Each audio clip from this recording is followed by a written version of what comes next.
Hello friends, कैसे हो सब लोग। आई होप सब लोग अच्छे होंगे, बेहतर होंगे और स्वस्थ होंगे। स्वागत है आपका Affairs Cloud Learn to Lead में। मैं हूं आशु और आज हम डिस्कस करेंगे 4 और 5 जुलाई 2021 के बहुत ही इंपॉर्टेंट करंट अफेयर। आप दो बेस्ट इमेजेस यहाँ पे देख रहे हो, लेकिन हम बहुत ही इंपॉर्टेंट करंट अफेयर्स को डिस्कस करने वाले हैं। लेकिन आप हमारी एप्लीकेशन को डाउनलोड कर सकते हो, उसका लिंक जो है वो डिस्क्रिप्शन बॉक्स में दिया हुआ है। उसके बाद आप अपनी ईमेल आईडी के थ्रू लॉगिन कर सकते हैं और लॉगिन करने के बाद क्रैक करंट अफेयर्स के ऊपर क्लिक करें और 1 साल या फिर 2 साल की सब्सक्रिप्शन आप बाय कर सकते हैं। इसका प्राइस दोस्तों बहुत ही कम है, एक बार आप चेक करें मेरे कहने से आप खुद सरप्राइज हो जाएंगे कितने कम प्राइस पे हम आपको ये प्रोवाइड कर रहे हैं। लेकिन खासियत है कि 90 से 95% तक वो करंट अफेयर्स हम कवर कर रहे हैं जो आपके एग्जाम में आपको मिलेंगे। यही खासियत है अफेयर्स क्लाउड की। लेकिन आपको ये करंट अफेयर किस तरह से मिलेंगे? आपको मिलेगा डेली सेक्शन। डेली में 3 तरह के सेक्शंस होंगे: detail current affair, question and answer format and quiz section, जो कि हर रोज आप हमारी एप्लीकेशन के ऊपर अटेम्प्ट कर सकते हो। पूरे हफ्ते के करंट अफेयर्स होंगे, उसमें भी 3 सेक्शंस होंगे। डिटेल करंट अफेयर होंगे, क्वेश्चन एंड आंसर फॉर्मेट में करंट अफेयर होंगे और एक होगा क्विज, जो कि हर हफ्ते आप हमारी एप्लीकेशन के ऊपर अटेम्प्ट करोगे। मंथली सेक्शन होगा, मंथली में 4 तरह की चीजें मिलेंगी। डिटेल करंट अफेयर तो मिलेंगे, क्वेश्चन एंड आंसर फॉर्मेट में पीडीएफ मिलेगी। बेस्ट 100 करंट अफेयर्स मिलेंगे, वो भी क्वेश्चन एंड आंसर फॉर्मेट में। पॉकेट पीडीएफ मिलेगी जिसमें जो करंट अफेयर्स होंगे वो 2 लाइन में या 3 लाइन में एक्सप्लेन्ड होंगे, ताकि आप अपने एग्जाम से पहले जल्दी जल्दी में रिवीजन कर सको। लेकिन आपकी प्रेपरेशन को और बेहतर करने के लिए हम आपको दे रहे हैं टॉपिक वाइज करंट अफेयर। 20 बहुत ही इंपॉर्टेंट टॉपिक्स जो हैं वो हम कवर कर रहे हैं, जो हर एग्जाम के लिए इंपॉर्टेंट है। मतलब एक ही टॉपिक से रिलेटेड आपको जितनी भी न्यूज़ है वो वहीं पे आपको मिल जाएंगी। बैंकिंग अवेयरनेस के जो स्टूडेंट्स हैं, मतलब बैंकिंग एस्पिरेंट्स हैं, उनको 3 चीजें देंगे: डिटेल और क्वेश्चन एंड आंसर फॉर्मेट में करंट अफेयर केवल बैंकिंग एंड इकोनॉमी के, और एक होगा क्विज जो कि आप हमारी एप्लीकेशन के ऊपर हर महीने अटेम्प्ट करोगे। अगर आप जितना भी पिछला करंट अफेयर जा चुका है वो एक ही पीडीएफ से रिवाइज करना चाहते हो तो आप एग्जाम पीडीएफ का यूज कर सकते हो। और डिटेल में बजट और इकोनॉमिक सर्वे भी मिल रहा है और एक्सपेक्टेड क्वेश्चन एंड आंसर भी आपको बताए जा रहे हैं, जो कि बजट और इकोनॉमिक सर्वे से आपको पूछे जा सकते हैं। और दोस्तों हम स्टेट करंट अफेयर भी कवर कर रहे हैं। अगर आप अपने स्टेट एग्जाम की तैयारी कर रहे हैं तो ये करंट अफेयर आपको जरूर हेल्प करेंगे, और हम हर स्टेट और यूनियन टेरिटरी को कवर कर रहे हैं। लेकिन आपके लिए ये कोई अलग अलग सब्सक्रिप्शन नहीं है, ये सारी चीजें सिर्फ एक ही सब्सक्रिप्शन के अंदर आपको मिलेंगी अगर आप हमारी एप्लीकेशन को डाउनलोड कर लेते हो। डाउनलोड करने के बाद जो है वो आप अपनी ईमेल आईडी के थ्रू लॉगिन करें और क्रैक करंट अफेयर्स के ऊपर क्लिक करके आप 1 साल या 2 साल की सब्सक्रिप्शन बाय कर सकते हैं। दोनों का प्राइस बहुत कम है, उसके ऊपर भी 10% एक्स्ट्रा डिस्काउंट मिल रहा है अगर आप ASH10 कोड का यूज करेंगे। और गाइस आप हमारी ईमेल आईडी पे और हमारे नंबर पे कांटेक्ट कर सकते हैं अगर आपको किसी भी तरह की कोई प्रॉब्लम है। तो स्टार्ट करते हैं आज का करंट अफेयर 4 और 5 जुलाई 2021 का। लेकिन उससे पहले सारे बच्चों से रिक्वेस्ट कर रहा हूं कि यार वो वीडियो को लाइक जरूर करें, शेयर करें मैक्सिमम टू मैक्सिमम, और चैनल को सब्सक्राइब कर लें अगर पहली बार इस वीडियो को देख रहे हैं, क्योंकि यही एकमात्र सोर्स है, आप इन चीजों के थ्रू हमें मोटिवेशन प्रोवाइड कर सकते हो। टेलीग्राम ग्रुप को ज्वाइन कर लें, डिस्क्रिप्शन बॉक्स में लिंक गिवन है। और पहला क्वेश्चन है मोस्ट इंपॉर्टेंट क्वेश्चन में, which organisation awarded as the world most innovative investment promotion agency of 2021? इसमें आपके लिए कीवर्ड क्या है? Most innovative investment promotion agency का अवार्ड जो है वो 2021 का किसको दिया गया है? और ये दिया गया है इन्वेस्ट इंडिया को। और ये कौन सी ऑर्गेनाइजेशन की तरफ से दिया जाता है? ये ओसीओ इंडिया या ओसीओ ग्लोबल के नाम से आप जान सकते हो, इसकी एक ब्रांच इंडिया में भी है। तो ओसीओ ग्लोबल की तरफ से ये अवार्ड जो है वो दिया जाता है। और ये कहाँ की ऑर्गेनाइजेशन है? आयरलैंड की ऑर्गेनाइजेशन है। तो इस चीज को आपने याद रखना है और कुछ ओसीओ के बारे में याद रखने की जरूरत नहीं। और आपको ये पता होना चाहिए कि इन्वेस्ट इंडिया बेसिकली क्या काम करती है जिसके लिए उनको ये अवार्ड मिला है। तो आप यहाँ पे देख सकते हैं कि इन्वेस्ट इंडिया जो है वो कॉन्टिन्यूसली नए नए आइडियाज, इनोवेटिव आइडियाज जो है वो दे रहा है, ताकि maximum to maximum investment India के अंदर हो सके और इस तरह की इन्वेस्टमेंट हो सके कि इन्वायरमेंट को भी कोई नुकसान ना हो और आगे भी किसी को नुकसान ना हो। तो सस्टेनेबल इन्वेस्टर जो है वो लेके आ रहा है। और कोविड-19 पैंडेमिक के दौरान भी इन्होंने अपना पूरा का पूरा जो है सहयोग दिया है, ताकि मैक्सिमम टू मैक्सिमम इन्वेस्टमेंट जो है वो इंडिया के अंदर हो सके। इसी काम के लिए इस ऑर्गेनाइजेशन को 2009 में बनाया गया था under the department of promotion of industry and internal trade, मतलब ministry of commerce and industry के अंदर ये आता है। और इसका यही काम है कि वो अलग अलग ऑर्गेनाइजेशन के साथ पार्टनरशिप करके, उनके साथ आप कह सकते हो डेवलपमेंटल पार्टनरशिप करके हमारी एजेंसीज की प्रमोशन करें, ताकि मैक्सिमम टू मैक्सिमम पैसा जो है वो इन्वेस्ट हो सके। इसलिए इस ऑर्गेनाइजेशन का नाम है इन्वेस्ट इंडिया। और रिसेंटली इनको United nation conference on trade and development की तरफ से भी जो है वो अवार्ड दिया गया था। और वो अवार्ड का नाम क्या था? वो था United Nations investment promotion award 2020। तो दोनों अवार्ड्स ही इंपॉर्टेंट है, क्योंकि ये भी अवार्ड जो है वो रिसेंटली इनको दिया गया है दिसंबर 2020 के अंदर। तो ये सारी चीजें याद रखनी है। और इन्वेस्ट इंडिया के बारे में जरूर याद रखें कि ये ऑर्गेनाइजेशन 2009 में स्टैब्लिश की गई थी और इसके मैनेजिंग डायरेक्टर और सीईओ कौन है? दीपक बागला। लेकिन ये इतना ज़्यादा इंपॉर्टेंट नहीं है और ना ही आपको किसी ने पूछना है कि इन्वेस्ट इंडिया के जो हैं वो हेड कौन है या एमडी और सीईओ कौन है, तो ये याद मत रखें। नेक्स्ट आते हैं अगले क्वेश्चन के ऊपर। Who was awarded with the order of polar star, highest civilian award of Mongolia? देखो इसमें दो तीन चीजें हैं। एक तो आपने याद रखना है कि highest civilian award of Mongolia का कौन सा है, the order of polar sir, और ये पोलर स्टार अवार्ड किसने जीता है? ये जीता है आर के सब्रवाल जी ने। तो आंसर क्या होगा इसका? ए होगा। क्यों जीता है अब ये अवार्ड? तो मंगोलिया की जो सरकार है उन्होंने ये अवार्ड दिया है क्योंकि इनका कंट्रीब्यूशन रहा है आर के सब्रवाल जी का मंगोलिया की फर्स्ट एवर रिफाइनरी बनाने के लिए, फर्स्ट एवर ऑयल रिफाइनरी बनाने के लिए। तो ये याद रखना है क्योंकि ऑयल रिफाइनरी कंस्ट्रक्शन जो हो रहा है वो मंगोलियन गवर्नमेंट की तरफ से किया जा रहा है। 1 बिलियन लाइन ऑफ क्रेडिट जो है वो इंडिया ने दिया था वहां पे रिफाइनरी बनाने के लिए, प्राइम मिनिस्टर मोदी जी ने, जब वो मंगोलिया गए थे 2019 में, 2019 में। तो आर के सब्रवाल जी अहम भूमिका निभाया उन्होंने वहां पे जो है वो इसको जो है वो काम को पूरा किया और वहां पे पहली ऑयल रिफाइनरी को बनाया। तो उनको हाईएस्ट अवार्ड मिला, कौन सा? Order of polar star, highest civilian award of Mongolia. तो आप यहां पे देख सकते हैं कि उनको क्यों अवार्ड मिला। हम ये भी चर्चा कर चुके हैं कि मोदी जब 2019 में गए थे तब ये अवार्ड, मतलब तब ये रिफाइनरी की कंस्ट्रक्शन जो है वो स्टार्ट की गई थी, उसके बाद अब कंप्लीट हुआ तो ये हाईएस्ट अवार्ड मिला है। लेकिन यहाँ पे जो आप ये नाम देख रहे हो दोस्तों, ये भी बहुत ज़्यादा इंपॉर्टेंट नाम है क्योंकि यहाँ पे जो आप सबसे पहला नाम देख रहे हो श्यामला गणेश जी का, तो रिसेंटली इनको अवार्ड मिला था ऑर्डर ऑफ राइजिंग सन। याद रखना है ऑर्डर ऑफ राइजिंग सन, ये किसका सिविलियन अवार्ड है? ये है दोस्तों जापान का। तो याद रखना है जापान के कल्चर को प्रमोट करने के लिए अवार्ड दिया गया। जस्टिस गीता मित्तल, इनको रिसेंटली कौन सा अवार्ड दिया गया? इनको दिया गया airline pact global vision award. याद रखना है airline pact global vision award of 2021। Tahira Qutbuddin, most important question है, पहला ही इंडियन जिनको शेख जायद बुक अवार्ड मिला है, 15th शेख जायद बुक अवार्ड। तो अपने आप में एक बहुत ही इंपॉर्टेंट क्वेश्चन है क्योंकि पहले इंडियन जिनको यह अवार्ड मिला है। तो सारे के सारे अवार्ड जो हैं वो साथ में इंपॉर्टेंट है। अगले क्वेश्चन के ऊपर आते हैं। What is the name of India's first indigenously autonomous drone defense dome recently developed by Green Robotics? जो ये ग्रीन रोबोटिक्स है ये हैदराबाद बेस्ड एक ऑर्गेनाइजेशन है। तो इन्होंने एक ऐसा डोम सिस्टम बनाया है जो ऑटोमेटिकली जो है वो ड्रोन्स को या अनमेंड एरियल व्हीकल्स को डिटेक्ट कर लेता है, क्योंकि आपने देखा जम्मू कश्मीर के एयरपोर्ट पे जो है वो ड्रोन्स की तरफ से अटैक किया गया। तो ऐसे सिस्टम की हमें जो है वो क्या है, ज़रूरत है। तो इसलिए उन्होंने इस सिस्टम को जो है वो निजात किया और इसका नाम है दोस्तों इंद्रजाल। इंद्रजाल, मेरे ख्याल से हिंदी माध्यम के स्टूडेंट बहुत अच्छे से समझ सकते हैं कि इंद्रजाल का मतलब क्या होगा। तो इंद्रजाल और ऑटोनमस ड्रोन डिफेंस डोम सिस्टम है जिसका नाम है इंद्रजाल। किसने बनाया है? हैदराबाद बेस्ड एक कंपनी है ग्रीन रोबोटिक्स, इन्होंने इस सिस्टम को जो है बनाया है। तो बहुत ही कारगर सिद्ध होगा अगर ये बहुत ही अच्छे से जो है वो यूज किया जाता है। तो इसका मतलब हम इसको और भी आगे जो है वो बढ़ा सकते हैं। तो आप देख सकते हो यहाँ पे ये 24/7 प्रोटेक्शन प्रोवाइड करेगा और साथ ही साथ इसमें खासियत क्या है कि ये किसी भी एरिया या किसी भी शहर के 1000 से 2000 स्क्वायर किलोमीटर एरिया को कवर करेगा, ताकि कोई भी अनमेंड एरियल व्हीकल उस एरिया की तरफ आ रहा है या कोई वेपन या कोई मिसाइल उस एरिया की तरफ आ रही है, या आप कह सकते हैं लो रडार क्रॉस सेक्शन टारगेट कोई आ रहा है, नीचे से आ रहा है जिसमें रडार डिटेक्ट नहीं कर पाता, तो ये उस एरिया को अपने आप ही ऊपरी आसमान में खत्म कर देगा और रियल टाइम जो है क्या करता है, ये अपडेट करता है। तो ये 3 डायमेंशनल जोग्राफिकल इंफॉर्मेशन सिस्टम जो है वो डिस्प्ले के ऊपर आता रहेगा, जिसमें command control communication computer intelligence surveillance ये सारी चीजें जो हैं हम देख सकते हैं। और इसमें 9 से 10 तरह की टेक्नोलॉजी जो है वो यूज की गई, मॉडर्न टेक्नोलॉजी जिसको हम कहते हैं artificial intelligence, machine learning, cyber security, आप कह सकते हो रोबोटिक्स, तो ये सारी चीजें इसमें जो है वो यूज की गई हैं। तो नाम याद रखना है, grain robotics Hyderabad based company है, उन्होंने एक डोम तैयार किया है, मतलब एक शील्ड तैयार की है जिसमें आपका एरिया प्रोटेक्ट हो जाएगा और उसको नाम क्या दिया गया है, इंद्रजाल। और रिसेंटली आपको एक न्यूज और बता देता हूं कि जो ये हमारे पास ग्रीन टेक्नोलॉजी है या ग्रीन रोबोटिक्स है जो हैदराबाद बेस्ड कंपनी है, इन्होंने बीईएल के साथ भी टाई अप किया है ताकि जो ऑटोनमस एयर डिफेंस टेक्नोलॉजी जो है वो बनाई जा सके, इंडियन डिफेंस को और मजबूत किया जा सके। ये भी आप थोड़ा सा अगर याद रखना चाहें तो रख सकते हैं।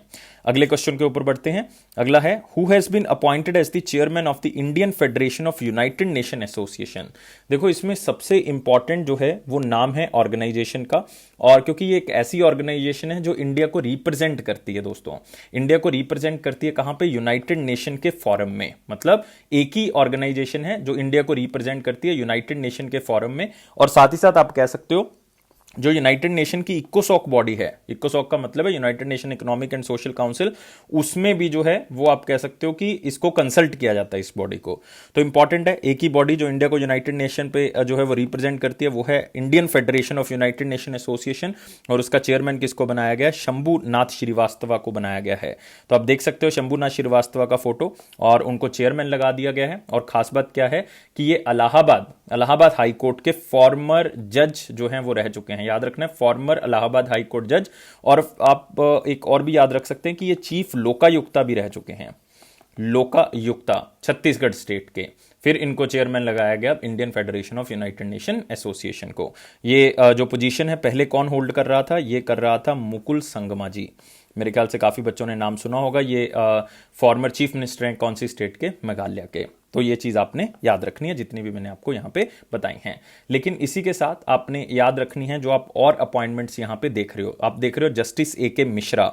जस्टिस ए के मिश्रा जी को रिसेंटली अपॉइंट किया गया चेयरमैन एनएचआरसी का। बहुत ही इंपॉर्टेंट अपॉइंटमेंट है दोस्तों। नेशनल ह्यूमन राइट कमीशन के चेयरमैन कौन लगाए गए हैं? जस्टिस ए के मिश्रा। टीवी नरेंद्रन, इनको रिसेंटली लगाया गया है president confederation of Indian industry का, 1 साल के लिए 2021-22 के लिए। तो टीवी नरेंद्रन नाम याद रखेंगे। रजीत सिंह दिसाले, जिनको ग्लोबल टीचर अवार्ड दिया गया था 2020 में, लेकिन आपने याद रखना है रिसेंटली इनको वर्ल्ड बैंक की तरफ से एजुकेशन एडवाइजर लगाया गया है 2021 से लेकर 2024 तक। तो मतलब अपने आप में ये इंपॉर्टेंट चीजें जो है वो आप याद रखोगे। अगले क्वेश्चन के ऊपर आते हैं। मोस्ट इंपॉर्टेंट क्वेश्चन हम खत्म कर चुके हैं, वेरी इंपॉर्टेंट क्वेश्चंस के ऊपर बढ़ते हैं। लेकिन आपने वीडियो को लाइक करना है यार, शेयर करना है मैक्सिमम टू मैक्सिमम, चैनल को सब्सक्राइब कर देना अगर आप इस चैनल को पहली बार देख रहे हैं, क्योंकि एक ही मोटिवेशन जो आप हमें दे सकते हो वो सिर्फ क्या है? ये लाइक, शेयर और सब्सक्राइब।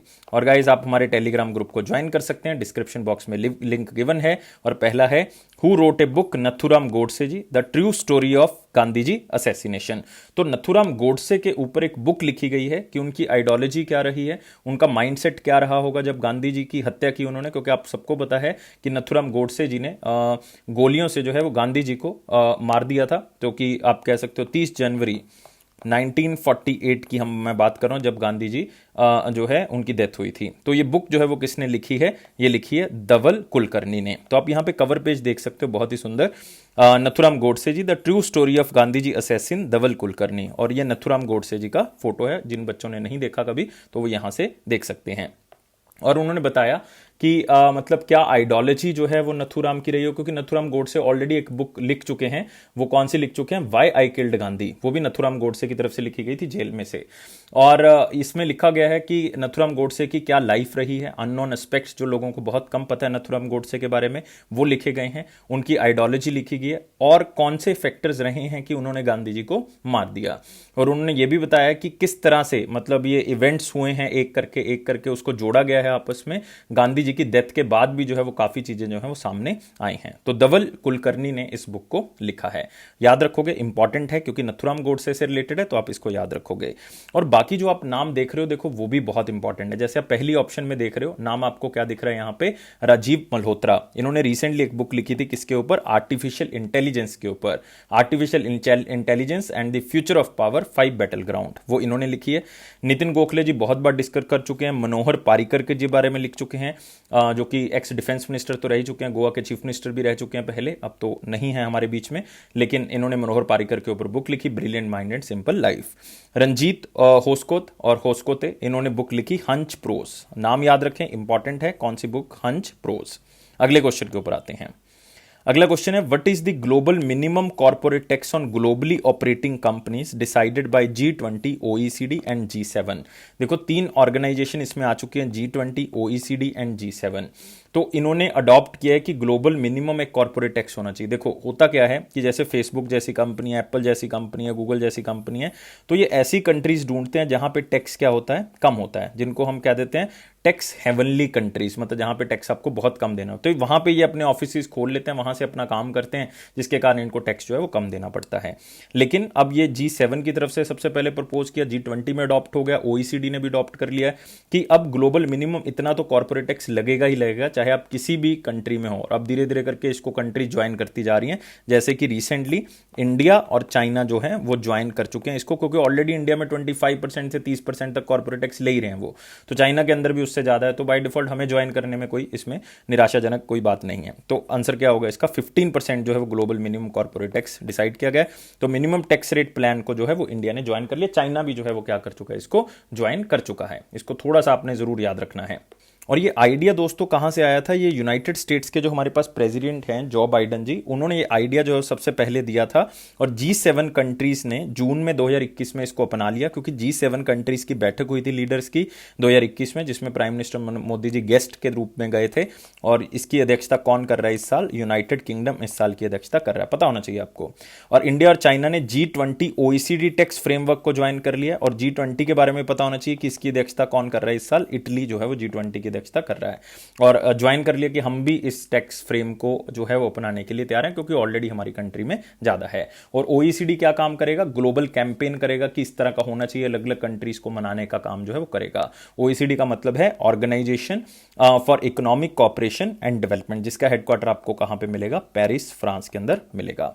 अब इसका फायदा क्या होगा, देखो एक तो वो कंपनी जो जैसे गूगल, फेसबुक हैं, एप्पल हैं, तो ये उन कंट्रीज में अब मतलब वो खत्म ही हो जाएगा प्रोसेस की, उन कंट्रीज को ढूंढो जहां पे टैक्स जो है वो बचता है तो वहां पे। इससे क्या होगा कि हमें फायदा होगा, हमारे ग्लोबल लेवल पे ऑलमोस्ट 150 बिलियन एडिशनल टैक्स जो है वो जनरेट होगा, जो कि इन कंपनीज को देना पड़ेगा। लेकिन एक कंडीशन है, इसके अंदर सिर्फ वही कंपनीज आएंगी जिनकी एटलीस्ट रेवेन्यू 20 बिलियन यूरो होगा, और प्रॉफिट मार्जिन जो है वो 10% के आसपास होगा, या 10% से ज्यादा होगा, क्योंकि ओवर 10% है तो 10% से क्या होगा, ज्यादा होगा। और आपको ये पता होना चाहिए ये कब से स्टार्ट होगा, according to this G20 group और G7 ग्रुप, ये कह रहे हैं कि 2023 में जो है वो हम इसको क्या कर देंगे, स्टार्ट कर देंगे। तो ये चीजें आपने याद रखनी है।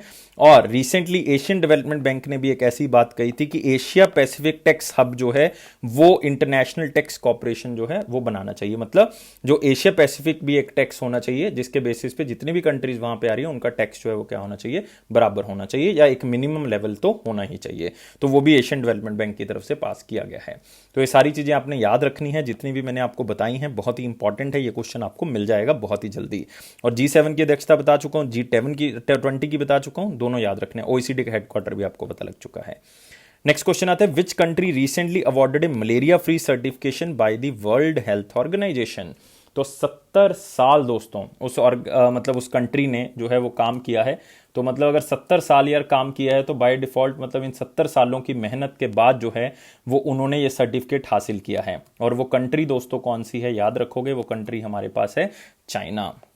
मतलब 70 साल की एफर्ट जो है वो इस डिजीज को खत्म करने के लिए उन्होंने लगा दी, और लास्ट 4 साल के अंदर अंदर मतलब पिछले लगातार 4 सालों से चाइना में कोई भी केस जो है वो मलेरिया का नहीं है। और कंडीशन क्या है कि जिन कंट्रीज में लगातार 3 साल से कोई केस नहीं है वो सर्टिफिकेट को अप्लाई कर सकते हैं। तो इसका मतलब चाइना तो बाय डिफॉल्ट एलिजिबल हो ही गया, क्योंकि 4 हो चुके हैं साल, कोई केस नहीं है। एलिजिबिलिटी कितने की थी, 3 की थी। तो आप यहां पे देख सकते हो 30 सालों के अंदर मतलब 3 डेके के अंदर जो है वो चाइना ऐसी पहली कंट्री बन गई जिसको WHO ने मलेरिया फ्री सर्टिफिकेशन दी है वेस्टर्न पैसिफिक रीजन के अंदर, मतलब जो वेस्ट साइड पे पैसिफिक एरिया उस एरिया में। और WHO ने ये सर्टिफिकेशन वेस्ट पैसिफिक रीजन के अंदर ऑस्ट्रेलिया को दिया था 1981 में, सिंगापुर को दिया था 1982 में, और बर्नोई को दिया था 1987 में। याद करने की जरूरत नहीं, लेकिन फिर भी आपको बताना चाहिए कि इन कंट्रीज को ऑलमोस्ट मिल चुका है, लेकिन आपको कोई पूछेगा नहीं, ये सिर्फ आपकी नॉलेज के लिए। तो आप यहाँ पे देख सकते हो, ये हिंदू न्यूज़पेपर का आर्टिकल है, फ्रॉम 30 मिलियन केसेस टू 0, मतलब इतने केस होते थे मलेरिया के और 0 रह गया है, और इसीलिए WHO ने चाइना को मलेरिया फ्री डिक्लेयर कर दिया गया, सर्टिफिकेट उनको मिल चुका है। तो ये क्वेश्चन सिर्फ स्लाइड से याद करें, इससे ज्यादा तो एग्जामिनर आपसे नहीं पूछ सकता। अगले क्वेश्चन के ऊपर आते हैं। What is the theme of 6th BRICS cultural ministerial meeting 2021। अब इसमें मतलब कोई संदेह नहीं है कि जो ब्रिक्स कल्चरल मीटिंग होगी वो एज सच हमारे जो minister of state culture and tourism है, जिनको इंडिपेंडेंट चार्ज मिला हो, वहीं अटेंड करेंगे। और वो कौन है वो आप यहां पे देख सकते हो, प्रहलाद सिंह पटेल जी। तो उन्होंने इस मीटिंग को चेयर किया है, क्योंकि इंडिया 2021 की ब्रिक्स को क्या कर रहा है, होस्ट कर रहा है। 2021 की चेयरमैनशिप किसके पास है, इंडिया के पास है।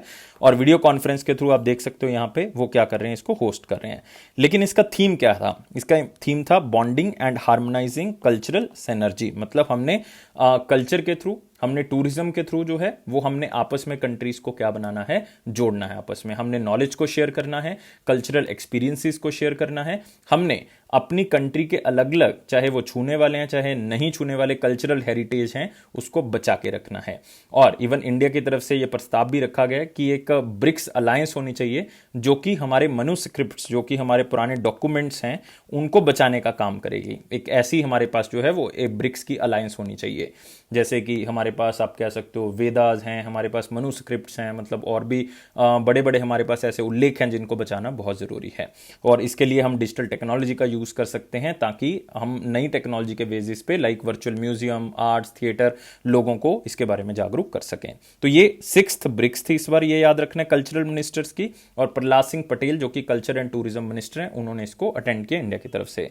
और जो आप ये सी ऑप्शन देख रहे हो, ब्रिक्स @15 इंट्रा ब्रिक्स कॉपरेशन, क्योंकि 2021 की चेयरमैनशिप इंडिया के पास है, तो इंडिया का पूरे साल का थीम क्या रहेगा, ब्रिक्स @15 इसलिए क्योंकि 15 साल सेलिब्रेट कर रहे हैं ब्रिक्स के होने के, क्योंकि 2006 में पहली बार ये आइडिया दिया गया था ब्रिक्स का, तो तब से लेके अब तक 2021 तक अगर आप देखोगे तो 15 साल हो चुके हैं। वैसे ब्रिक्स की स्थापना जो है वो 2009 में की गई थी। और आप देख सकते हो इंट्रा ब्रिक्स कॉपरेशन, और साथ में आपने याद रखना है for continuity, consolidation and consensus. तो ये सारी चीजें याद रखने के साथ अगले क्वेश्चन के ऊपर बढ़ते हैं। Who addressed 17th World Congress for Cervical Pathology and Colposcopy?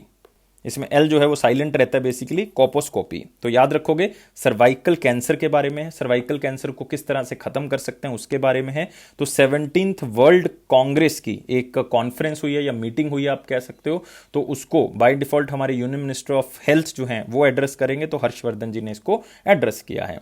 तो आप देख सकते हो doctor Harsh Vardhan ji address 17th world congress for the cervical pathology and colposcopy. और आप देख सकते हो थीम क्या है इसका, eliminating cervical cancer, call for action. हमने इसको एलिमिनेट करना है। और वर्ल्ड बैंक ने वर्ल्ड हेल्थ ऑर्गेनाइजेशन ने ऑलरेडी कह दिया कि हमने एलिमिनेट करना है, कब तक, 2030 तक इसको एलिमिनेट कर देना है। तो ये मीटिंग 1 से लेकर 5 जुलाई के बीच में हुई है, 17th world congress for cervical pathology and colposcopy. और याद रखना है लार्जेस्ट कॉन्फ्रेंस है ये जो सर्वाइकल कैंसर के ऊपर होती है, और पहली बार हुआ है कि ये एशिया में ऑर्गेनाइज की गई। और आपने याद रखना है ये न्यू दिल्ली में जो है वो ऑर्गेनाइज की गई थी। तो मतलब क्वेश्चन इंपॉर्टेंट है। और आपने ये भी याद रखना है कि सर्वाइकल कैंसर को एलिमिनेट करने के लिए WHO का लक्ष्य जो है वो क्या रखा गया है। थीम बता चुका हूं क्या है। और एक बात और याद रखनी है, जो क्वेश्चन आपको पूछा जा सकता है कि इस इवेंट को इनॉग्रेट किसने किया था, हमारे वाइस प्रेसिडेंट वेंकैया नायडू जी की तरफ से। ये भी एग्जामिनर पूछ सकते हैं क्योंकि ऐसे क्वेश्चन आ सकते हैं। और वर्ल्ड हेल्थ ऑर्गेनाइजेशन ने 2030 का लक्ष्य रखा है। और सर्वाइकल कैंसर से 4th मोस्ट कॉमन कैंसर है दोस्तों वोमेन के लिए, और जो कि आप कह सकते हो आधी मिलियन पॉपुलेशन वोमेन की जो है वो इससे इफेक्ट हो जाती है हर साल, और बहुत से लोग जो है वो इसमें मारे जाते हैं। और सर्वाइकल कैंसर के लिए इंडिया बहुत प्रोग्राम जो है वो स्टार्ट कर चुका है ऑलरेडी, जैसे नेशनल कैंसर कंट्रोल प्रोग्राम जो है वो इंडिया स्टार्ट कर चुका है, और उन डेवलपिंग कंट्री में से एक है जिसने ये प्रोग्राम जो है वो स्टार्ट किया। और एंड कैंसर के लिए भी जो है वो इंडिया बहुत ज़्यादा काम कर रहा है। आयुष्मान भारत स्कीम चलाई है, उसमें 5 लाख रुपए दिए जाया करेंगे, वो इसके लिए भी मिला करेंगे। तो ये सारी चीज़ें जो है वो इंडिया ने की है। तो याद रखना है जो जो चीज़ें मैंने आपको बताई हैं इंपॉर्टेंट है। हर्षवर्धन जी ने इसको जो है वो एड्रेस किया है, इनॉग्रेट वेंकैया नायडू जी ने किया है। थीम क्या है, eliminating cervical cancer, call for the action. 3 points बहुत इंपॉर्टेंट अगले क्वेश्चन के ऊपर। और WHO 2030 को एलिमिनेट कर देगा। A book titled India to the rescue authored by होम, एक तरह की चिल्ड्रन बुक है, लेकिन इसमें बहुत ही एक मोटिवेशनल फैक्टर दिया गया है कि ये ऑपरेशन कैक्टस के ऊपर है। ऑपरेशन कैक्टस जो कि मालदीव्स के लिए हुआ था, वहां पे पॉलिटिकल स्टेबिलिटी बनाने के लिए आप कह सकते हो fastest mission one of the India का, तो उसके ऊपर लिखी गई है। ये 2 बंदों ने लिखी है, सुशांत सिंह एंड श्रुति राव। तो आंसर क्या होगा, both A and C answer होगा। तो आप देख सकते हो book features the rescue operation of operation cactus which averted the Maldives crisis on the 3rd of November 1988। 1988 को ये ऑपरेशन कैक्टस हुआ था मालदीव क्राइसिस को खत्म करने के लिए, और one of the most successful mission है और फास्टेस्ट मिशन जो है वो इंडिया का है। और इसमें ऑपरेशन कैक्टस जो है वो एक बुक लिखी जा चुकी है जो कि सुशांत सिंह लिख चुके हैं, लेकिन अब उन्होंने थोड़ा सा टाइटल चेंज करके श्रुति राव के साथ मिलके, क्योंकि उनके द्वारा ही ये स्टोरी रिसर्च की गई है, उनके द्वारा ही काफ़ी पर्सनस की इंटरव्यू दी गई है, उसके बाद ये बुक लिखी गई इंडिया टू द रेस्क्यू। तो ये जरूर याद रखेंगे कि किसके बारे में क्या है। अगले क्वेश्चन के ऊपर बढ़ेंगे, लेकिन इसमें भी एक नाम आपको दिख रहा है दोस्तों जिसमें आप बुक्स के बारे में सीख सकते हो, जिसमें से नाम है आकाश रानीसन का। आकाश रानीसन ने बुक लिखी थी क्लाइमेट चेंज। याद रखोगे, climate change explained for one and all, ये बुक का नाम था। तो क्लाइमेट चेंज से ही आप याद रख सकते हो, हमने तो स्मार्ट वर्क करना और आप ये कर लोगे। What will be the new retirement age of life insurance corporation chairman. आपको रिसेंटली पता है यार, जून 2021 में जो हमारे एलआईसी के चेयरमैन हैं एमआर कुमार जी, उनका टाइम पीरियड 9 महीने के लिए बढ़ा दिया गया। अब अगर 9 महीने के लिए इनका टाइम पीरियड बढ़ा दिया गया तो इसका मतलब रिटायरमेंट एज भी जो है वो बढ़ेगी, क्योंकि पहले जो है वो कितनी थी रिटायरमेंट एज, 60 साल थी। तो इसका मतलब अब जो है वो बढ़ा दी गई है, अब 65 साल नहीं कर दी गई है। ये तो गलत आंसर है, आंसर क्या होगा, 62 साल होगा। अब कितनी है, मतलब 2 साल का जो है वो डिफरेंस आ गया एलआईसी के चेयरमैन की रिटायरमेंट एज के लिए। तो इसमें जो है वो एक तो ये याद रखना है कि एलआईसी की रिटायरमेंट एज, और दूसरा इसमें याद रखना आपने एलआईसी के आईपीओ के बारे में। एलआईसी का आईपीओ बेसिकली क्या है, इनिशियल पब्लिक ऑफर के थ्रू जो है वो एलआईसी जो है वो कुछ शेयर जो है वो निकालेगा, और उसमें जो है वो 2021-22 के बजट में भी निर्मला सीतारमन जी ने ये कहा था, क्योंकि ये टारगेट है कि एलआईसी में कुछ डिसइन्वेस्टमेंट होगी। 1.7 लाख करोड़ डिसइन्वेस्टमेंट का टारगेट है जो 2021-22 के बजट में किया गया है, क्योंकि इससे पहले भी जो है वो अमेंडमेंट की जा चुकी है एलआईसी का एक्ट 1956 में, क्योंकि एलआईसी का गठन 1956 में हुआ था, कि एलआईसी की जो ऑथराइज शेयर कैपिटल है वो 100 करोड़ से बढ़ाकर कितनी कर दी है, 25,000 करोड़ जो है वो कर दी है। ये आपने याद रखनी है फिगर, ये इंपॉर्टेंट है, स्पेशली जो बच्चे इंश्योरेंस के एग्जाम में अपीयर होंगे तो बहुत इंपॉर्टेंट है। सो एज पर दी अमेंडमेंट जो ऑथराइज शेयर कैपिटल होगी 25,000 करोड़, वो डिवाइड की जाएगी 2500 करोड़ शेयर के अंदर। मतलब जो 25,000 करोड़ की जो ऑथराइजेशन कैपिटल है उसको 2500 करोड़ शेयर के रूप में जो है वो इशू किया जाएगा, जिसमें हर शेयर का प्राइस कितना होगा, 10 रुपए होगा। तो इसके बेसिस पे जो है वो आईपीओ निकाला जाएगा, और वो एमआर कुमार जो है वो उसको बेहतर समझते हैं, तो इनका टाइम पीरियड बढ़ाया गया। तो आपको पता ही है कि ये सारी चीजें जो है पॉलिटिकली की गई। तो 62 हो गया हमारे लिए क्वेश्चन, इतना इंपॉर्टेंट है। और दोस्तों याद रखना है एलआईसी का गठन 1956, चेयरमैन एमआर कुमार जी हैं। अगले क्वेश्चन के ऊपर आते हैं, लेकिन ये पिक्चर से आप करोगे, लेकिन ये क्वेश्चन इंपॉर्टेंट है, आ सकता है आपको, कि आरबीआई ने कुछ क्वालिफिकेशंस प्रिस्क्राइब की हैं जो अर्बन कोऑपरेटिव बैंक के मैनेजिंग डायरेक्टर्स होते हैं और होल टाइम डायरेक्टर्स होते हैं, कि उनकी क्या क्वालिफिकेशंस जो है वो हमारे पास होनी चाहिए। तो उसके बेसिस पे आरबीआई ने ये थोड़ा सा मतलब गाइडलाइंस बताई हैं, जिसमें एजुकेशन क्वालिफिकेशन बाय डिफॉल्ट अगर बैंकिंग सेक्टर के लिए बात करें तो वो कहते हैं ग्रेजुएट होना चाहिए, लेकिन प्रेफर उसको किया जाएगा जिसकी क्वालिफिकेशन कुछ बैंकिंग से रिलेटेड होगी, चाहे वो फाइनेंस से हो, चाहे वो एमबीए फाइनेंस हो, कोई भी हो। एज लिमिट मिनिमम 35 साल होगी और मैक्सिमम 70 साल होगी। अदरवाइज जो बैंक बोर्ड्स होंगे वो भी प्रिस्क्राइब कर सकते हैं कि लोअर रिटायरमेंट एज कितनी हो सकती है। एक्सपीरियंस रिक्वायरमेंट जो है वो कम से कम 8 साल का तो होना ही चाहिए। बैंकिंग सेक्टर के अंदर जो है वो सीनियर या मिडिल लेवल पे जो है वो इतना एक्सपीरियंस होना चाहिए। और मिनिमम पीरियड फर्स्ट अपॉइंटमेंट के लिए कितना होगा, 3 साल का होगा। मैक्सिमम टू मैक्सिमम कितना होगा, 5 साल का होगा, मतलब एक्सटेंड भी किया जा सकता है। लेकिन क्या 5 साल के बाद उनको रीअपॉइंट किया जा सकता है? यस, किया जा सकता है, लेकिन कम से कम 3 साल का गैप जो है वो होना चाहिए। और ये 3 साल के गैप के अंदर वो उस अर्बन कोऑपरेटिव बैंक के साथ किसी भी तरह से संबंध नहीं रखते होने चाहिए, चाहे डायरेक्टली चाहे इनडायरेक्टली। और ऐसे रीअपॉइंटमेंट कर करके कितनी बार आ सकते हैं, वो 15 साल तक मैक्सिमम टू मैक्सिमम इस पोजीशन को होल्ड करके रख सकते हैं। ये आरबीआई की तरफ से कुछ क्वालिफिकेशंस जो हैं वो बताई गई हैं अर्बन कोऑपरेटिव बैंक्स के लिए। ये पॉइंट्स इंपॉर्टेंट थे, अदरवाइज कुछ पॉइंट्स और भी हैं, जैसे जो मैनेजिंग डायरेक्टर होंगे वो एक्स ऑफिशियो मेंबर होगा बोर्ड ऑफ मैनेजमेंट का, और जो परफॉर्मेंस होगी मैनेजिंग डायरेक्टर और होल टाइम डायरेक्टर्स की वो रिव्यू की जाएगी बोर्ड की तरफ से, और सारी चीजें जो है वो इसमें ये बताई गई हैं। लेकिन इसमें एक चीज और बताई गई है कि जो अर्बन कोऑपरेटिव बैंक्स का डिपॉजिट साइज 100 करोड़ से ज्यादा है, डिपॉजिट साइज 100 करोड़ से ज्यादा है, उन्हीं के ऊपर ये रूल जो है वो अप्लाई होंगे। लेकिन अगर 100 करोड़ से कम है तो उनके ऊपर ये जो चीजें हैं वो एग्जेम्प्टेड होंगी, उनको ये चीजें माफ होंगी, उनको आरबीआई की अप्रूवल से अपॉइंटमेंट करनी पड़ेगी। ठीक है, ये चीजें मतलब आप थोड़ी सी याद रखोगे जो आपके लिए इंपॉर्टेंट है, आरबीआई ने कहा है। तो अगले क्वेश्चन के ऊपर आते हैं। नेक्स्ट आते हैं इंपॉर्टेंट क्वेश्चंस के ऊपर, लेकिन वीडियो को यार लाइक जरूर कर दें, शेयर जरूर कर दें इस चैनल को और इस वीडियो को, क्योंकि यही एक मोटिवेशन है जो आप हमें प्रोवाइड कर सकते हो। और चैनल को सब्सक्राइब जरूर करें और टेलीग्राम ग्रुप को ज्वाइन कर लें हमारे डिस्क्रिप्शन बॉक्स से। और इंपॉर्टेंट क्वेश्चन में पहला क्वेश्चन है, वर्ल्ड बैंक ने कोविड-19 वैक्सीन के लिए जो फंडिंग डिसाइड की थी $8 बिलियन की, उसको बढ़ा दिया गया है, क्योंकि वो चाहते हैं कि सारी कंट्रीज के पास पहुंचे, इवन जो पुअर कंट्रीज है जिनके पास फाइनेंशियल नीड्स नहीं है उनके पास भी जो है वो ये वैक्सीन जो है वो पहुंच सके। तो इसलिए वर्ल्ड बैंक ने ये $8 बिलियन से बढ़ा के कितना कर दिया है, $20 बिलियन की अगले 18 महीने के अंदर जो है वो हम इस पैसे के ऊपर काम करेंगे, मतलब कोविड-19 वैक्सीन के ऊपर काम करेंगे, तो उसके लिए इतनी राशि चाहिए। तो इसका सिर्फ एक ही मकसद है कि जो वैक्सीन रेट्स हैं वो अलग अलग हैं कंट्रीज़ के अंदर। तो कई कंट्रीज़ में फ्री हैं, जैसे इंडिया में आपको वैक्सीनेशन फ्री मिल रही है काफ़ी जगह पे, खास करके गवर्नमेंट हॉस्पिटल्स में। तो जो डेवलपिंग इकॉनमीज़ हैं, या आप कह सकते हो जो अंडर डेवलप इकॉनमीज़ हैं, उनके पास कोई भी प्रॉब्लम ना आए फाइनेंशियली, तो इसलिए ये पैसे को बढ़ाया गया है। तो इसको आपने याद रखना है बहुत इंपॉर्टेंटली। और वर्ल्ड बैंक के बारे में ज़रूर याद रखें। वर्ल्ड बैंक का हेडक्वार्टर जो है वाशिंगटन डीसी है। 189 कंट्रीज जो है मेंबर हैं। इसको आईएमएफ के साथ कंफ्यूज ना करें, आईएमएफ की 190 है। रिसेंटली अंडोरा को ऐड किया गया था।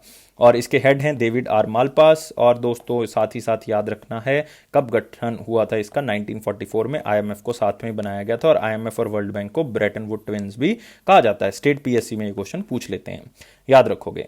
और कोविड-19 वैक्सीन के ऊपर ये किया गया है। नेक्स्ट आते हैं, who released a compendium related to Deendayal Antyodaya Yojana national rural livelihood mission addressing gender issue. मतलब एक आप कह सकते हो कि बुकलेट लॉन्च की गई है जिसमें बताया गया है कि किस तरह से नेशनल रूरल लाइवलीहुड मिशन ने जो है वो जेंडर इश्यूज के ऊपर फोकस किया है और जेंडर इश्यूज की जो प्रॉब्लम है उसको दूर किया है। ये जो रिलीज किया गया है ये मिनिस्ट्री ऑफ रूरल डेवलपमेंट की तरफ से रिलीज किया गया है, मतलब नरेंद्र सिंह तोमर जी की तरफ से रिलीज किया गया। आप देख सकते हो थोड़ा सा गंभीर चेहरा, क्योंकि आपको पता है फार्म लॉज के ऊपर काफ़ी चर्चा में है और 7 से ज़्यादा महीने हो चुके हैं कि फार्मर्स इनके साथ जो वो कांटेक्ट करने की कोशिश कर रहे हैं। सरकार भी कोशिश करती है लेकिन दोनों तरफ से कोई हल नहीं निकल पा रहा है। तो काफ़ी गंभीर मुद्रा में आपको दिख रहे हैं यहाँ पे। तो minister of rural development release compendium to best practices to address gender issue by Deendayal Antyodaya Yojana.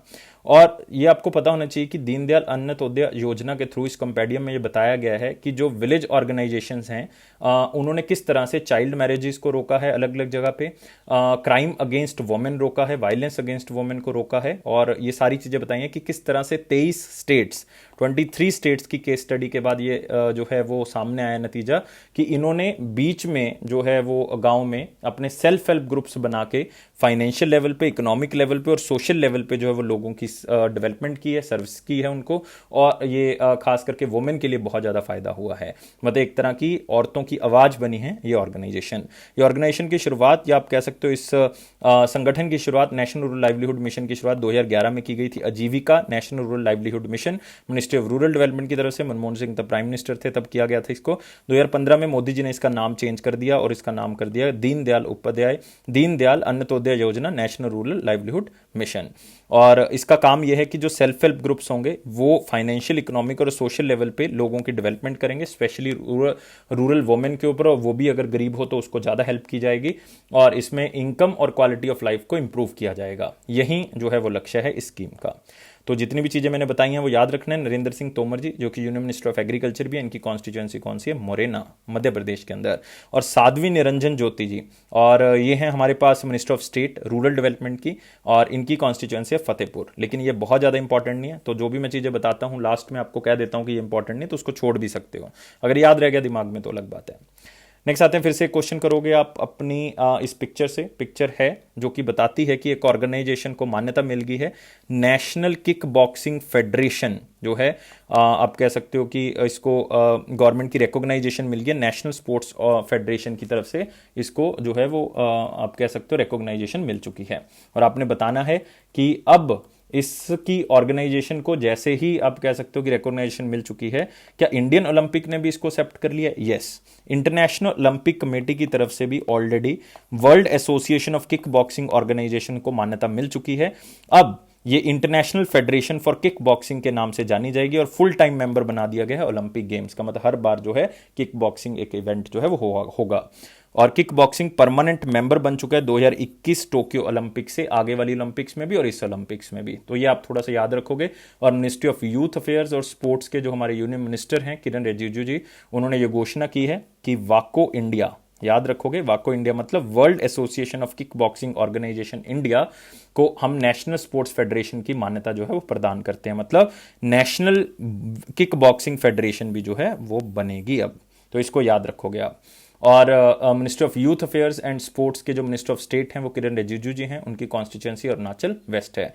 और ये स्पोर्ट्स अथॉरिटी ऑफ इंडिया जो है वो एक स्पोर्ट्स की ऐसी अथॉरिटी जो apex national sports body India की, तो इसको 1984 में बनाया गया था, तो याद रखोगे। और जो World Association of Kick Boxing Organisation है, इसका जो हेडक्वार्टर है वो कहाँ पे? मिलान, इटली के अंदर, इटली। नेक्स्ट आते हैं वन लाइनर इंपॉर्टेंट पॉइंट्स में। उसमें पहला पॉइंट है department of space releases draft national space transportation policy 2020। तो इसमें सबसे इंपॉर्टेंट है कि डिपार्टमेंट ऑफ स्पेस की तरफ से एक ऐसी पॉलिसी लॉन्च की जिसका नाम है draft national space transportation policy 2020, जिसमें बताया गया है कि कौन कौन से रॉकेट लॉन्च होंगे, लॉन्च पैड्स कौन कौन से होंगे, मतलब कहाँ से लॉन्च किया जाएगा, कौन से स्पेस ऑब्जेक्ट्स यूज किए जाएंगे, सारी चीजें इसमें बताई गई हैं। और इसमें यह भी निर्णय लिया गया है कि जो इंडियन प्राइवेट कंपनीज हैं वो रॉकेट लॉन्च साइट्स को बना सकती हैं इन इंडिया और आउटसाइड इंडिया, तो ये किया जा सकता है, मतलब प्राइवेट कंपनीज को यहां पे अलाउ कर दिया गया है। और डिपार्टमेंट ऑफ स्पेस के बारे में याद रखना है, ये portfolio prime minister Narendra Modi ji के हाथ में है और इसके सेक्रेटरी के सिवान है। Role of women in leading scientific research increases by 4%। याद रखने वाला कुछ नहीं है, इसमें क्या था कि पहले 24% जो है वो वुमेन रिसर्च में काम करती साइंटिफिक रिसर्च के अंदर, अब 28% कर रही हैं, according to data of the department of Science and Technology. Next, NABARD ने 388 करोड़ रुपीस जो हैं वो ड्रिंकिंग वाटर रोड प्रोजेक्ट्स के लिए दिए हैं। कौन सी स्टेट को? ओडिशा को ये पैसा जो है वो दिया गया है। तो बहुत सी स्टेट्स को नबार्ड आजकल पैसा दे रहा है, तो सबका याद रखना, अगर आप उस स्टेट से बिलोंग करते हैं तो जरूर याद कर लें। लेकिन नबार्ड की स्थापना जो है वो 1982 में की गई थी दोस्तों, 1982 में। कौन सी कमेटी की रिकमेंडेशन से? ये की गई थी शिवारमन कमेटी की रिकमेंडेशन से। और इसके जो हेडक्वार्टर है वो है मुंबई महाराष्ट्र और चेयरमैन है GR चिंताला। आरबीआई ने पंजाब एंड सिंध बैंक के ऊपर जो है वो दोस्तों क्या लगा दी है? पेनल्टी लगा दी है। किस काम के लिए? क्योंकि उन्होंने साइबर सिक्योरिटी फ्रेमवर्क जो बैंक्स के अंदर जो डायरेक्शंस है आरबीआई के उसको नहीं माना, इसलिए उन्होंने 25 लाख रुपए की पेनल्टी लगा दी है। उत्तराखंड के जो चीफ मिनिस्टर हैं तीरथ सिंह रावत जी, उनको रिजाइन करना पड़ा दोस्तों। ये मतलब बहुत ही हैरानी की बात रही। इसमें खास बात यह भी है कि उनको क्यों रिजाइन करना पड़ा, ऐसी क्या मतलब हमारे सामने प्रॉब्लम आ गई कि उनको जो है वो बीच में रिजाइन करना पड़ा। देखो, कॉन्स्टिट्यूशन में एक आर्टिकल है हमारे पास और रिप्रेजेंटेशन ऑफ पीपल एक्ट के अंदर भी एक आर्टिकल है।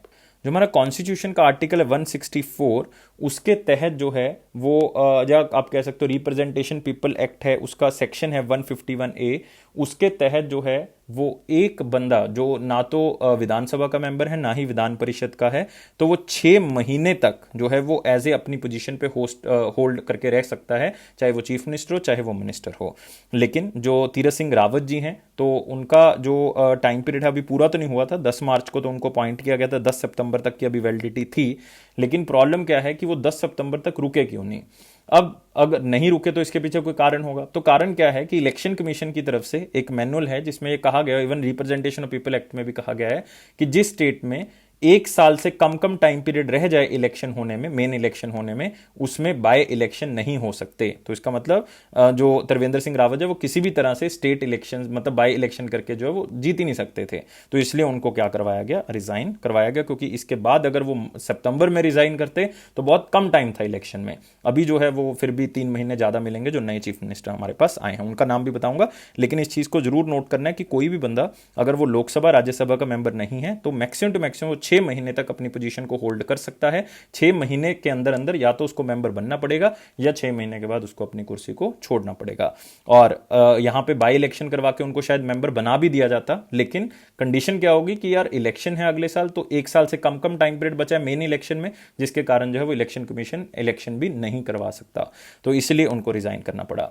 और आपको मेरे ख्याल से सारे बच्चों को शायद पता लग ही गया होगा कि उत्तराखंड के अब जो है वो नए चीफ मिनिस्टर बन भी गए हैं। ये तो हम न्यूज को कवर कर रहे हैं क्योंकि कल बने हैं, तो वो याद रखेंगे नया नाम कौन सा है?